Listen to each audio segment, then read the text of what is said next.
శక్తి లేదే శివుడు లేడు, శివుడు లేదే శక్తి లేదు.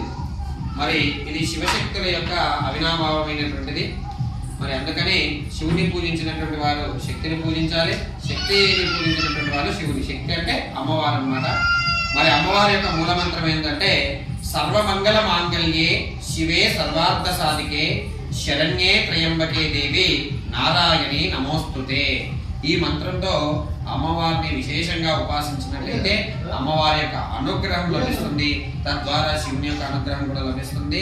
మా కుటుంబాలన్నీ కూడా సుఖశాంతులతో వర్ధిల్లుతాయని శాస్త్రవచనము.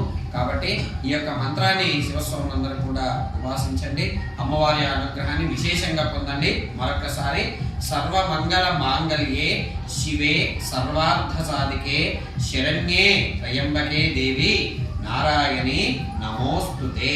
ఈ మంత్రాన్ని విశేషంగా పఠించి మరి అమ్మవారి యొక్క అనుగ్రహానికి మీరంతా కూడా పాత్రలు కావాల్సిందిగా తెలియజేస్తున్నాను. స్వస్తి.